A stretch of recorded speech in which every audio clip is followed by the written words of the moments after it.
Gol! Gol! Igitego cya mbere cy'ikipe ya Gor Mahia ku munota wa 32 ifunguye amazamu. Ni igitego gitsinzwe na Mike Evans. Akaba rero atsinze igitego cya mbere atsinda ikipe ya PRFC. Gol ya pili. Igitego cya kabiri cy'ikipe ya Gor Mahia. Bisabye iminota 2 gusa kugira ngo ikipe ya Gor Mahia ibone igitego cyayo cya kabiri. Ni igitego kije ku munota wa 34.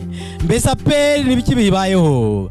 Ni igitego gitsinzwe n'umukinnyi bita Ariste Patrick Akanjumu ku ishoti remereye cyane arekuye. Munyezama Eliane Swane ntiyamenya uko bigenze. Bibiri bya Gor Mahia ku busa bw'ikipe ya PRFC. Gol ya tatu. Igitego cya gatatu cy'ikipe ya Gor Mahia kibonetse ku munota wa 63. Kikaba gitsinzwe n'umukinnyi bita Paul Okoti Odiambo. Gor Mahia bitatu, ikipe ya Peri ubusa. Aperi ikomeje kugorana. Ikipe ya Gor Mahia ikomeje kubabaza ikipe ya PRFC. Bitatu bya Gor Mahia, ubusa bw'ikipe ya PRFC. Gol! Ikindi igitego cya kane ikipe ya Gor Mahia kibonetse ku munota wa 79. Kikaba gitsinzwe n'umukinnyi Leslie Otiono Owino. Akaba atsinze igitego cya kane ikipe ya Gor Mahia atsinda ikipe ya PRFC. Mbega ikipe imaze gutsindwa ibitego byinshi bikomeje kugorana. Ikipe ya Gor Mahia ikomeje kwigaragaza cyane imbere y'ikipe ya PRFC. Ibi ntabwo byari byitezwe. Ibi ni igisebo gikomeye. Bine bya Gor Mahia ku busa bw'ikipe ya PRFC. Gol! Igitego cya gatanu. Igitego cy'ikipe ya Gor Mahia. Igitego cy'ikipe ya Gor Mahia ku munota 87. Gitsinzwe na Ebeneza Asifuari atsinda igitego cya gatanu. Mbega ikipe ngo iratsinda indi. Mbega ikipe ngo iranyagira iyindi. Bikomeje kugorana ku ikipe ya PRFC. Ibi ntabwo byari byitezwe. Bitanu ku busa bw'ikipe ya PRFC. Akaba ari ku mukino urangiye hagati y'ikipe ya Gor Mahia n'ikipe ya PRFC mu gikombe cya Sekafa Kagame Cup. Nyuma y'uko ikipe ya Gor Mahia yo muri Kenya inyagiye ikipe ya PRFC yitsinze ibitego 5 byose ku busa. Comment zabaye nyinshi nyuma y'umukino. Abafana bareyo bati twarababwiye ko ikipe yanyu nta kipe irimo, ko ikipe yanyu idakomeye, ko nibyo mukorana mu Rwanda ari ukubibira gusa. Naho ubundi ikipe yanyu ari ikipe isanzwe, ari ikipe idakomeye. Izo zari comments z'abafana b'ikipe ya Rayon Sport biteraga hejuru bishima cyane banyega ikipe ya PRFC. Bayibwira ati twarababwiye, ati ntaho muzagera, ati ikipe yacu irakomeye, dore ko ikipe batsinze ibitego 5 byose ku busa, twebwe twayitsinze ibitego 2 ku busa. Ikipe ya Rayon Sport irakomeye, ati muzizire murebe ku cyumweru uko tuzagira ikipe tuzakina nayo. Ikipe yacu irakomeye, natwe dutinze guhura namwe kugira ngo tuzabanyagire. Izo ni comments z'abafana b'ikipe ya Rayon Sport. Umugaba mukuru w'ingabo z'u Rwanda akaba n'umuyobozi w'icyubahiro wungirije w'ikipe ya PRFC Mubaraka Muganga akaba yasabye imbabazi nyuma yo kunyagirwa rero na Gor Mahia muri Sekafa Kagame Cup mu mwaka wa 2026. Ashimangira ko abakinnyi biyemeje rero kwisubiraho. Ikipe y'ingabo z'igihugu yatunguye abafana bayo, baratungurwa cyane ku buryo bukabije.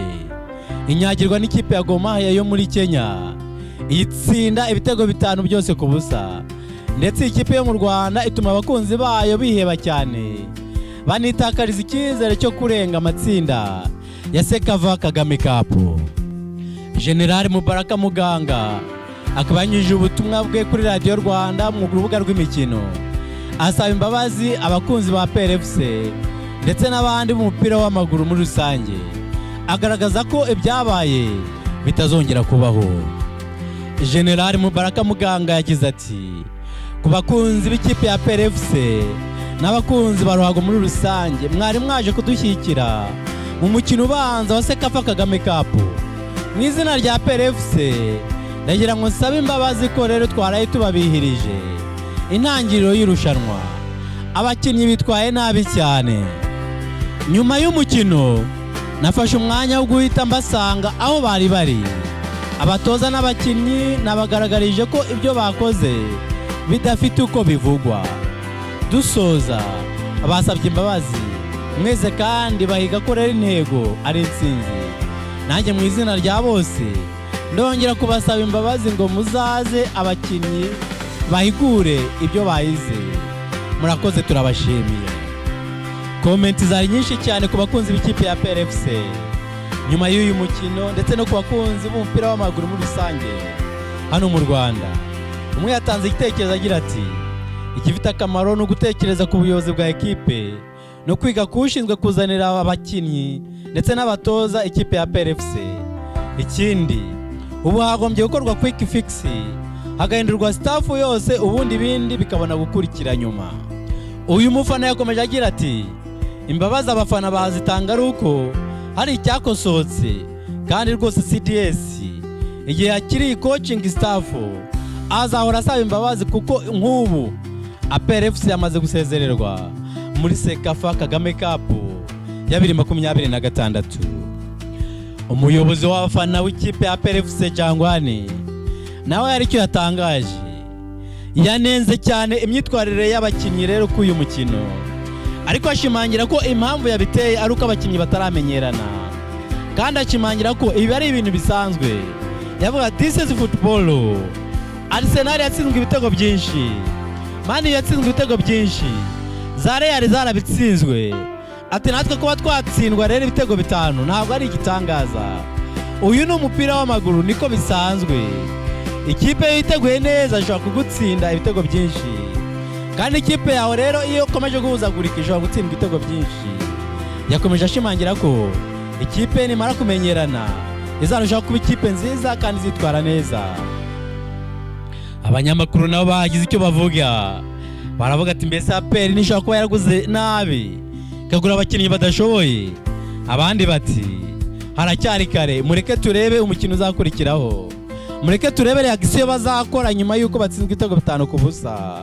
Ibindi tuzagenda tubivuga nyuma. Yaba umuzamu yaba abakinnyi muri rusange baguzwe bashya, nta numwe ashoboye kwitwara neza ku uyu mukino. Reka turebe rero indi mikino izakurikiraho kuko haracyari kare gukora judgment y'abakinnyi bashya bakinnye umukino wabo wa mbere. Reka ibindi tubirebe ku mikino yabo izakurikiraho. Abandi bati ikipe ya PRFC ishatse yasubira ku isoko bigishoboka, bakagira bimwe mu bibazo bakemura hakiri kare bigishoboka. Bamwe bati ikwiye kongeramo umwataka uryana, umwataka mwiza urenze Togwi, kuko Togwi nawe ni umukinnyi usanzwe. Abandi bati no kuri nimero 6 bakwiye kuzanaho umukinnyi ukomeye, umukinnyi urusha Sekiganda, kuko Sekiganda araramuka, uyu munsi ashobora gukina neza ariko ejo agakina nabi. Abandi bati abakinnyi b'Abanyarwanda Claude ndetse rero na Niyibizi bashatse babagarura hakiri kare kugira ngo nibura ikipe ishobore gukomeza kutingira kuri Abanyarwanda kuko bagiye bayifasha kenshi. Turabashimira ko mwadukurikiye rero. Ibiganiro byacu nakagaruka, PRFC ikomeze yihangane, twizera ko imikino izakurikiraho izayitwaramo neza.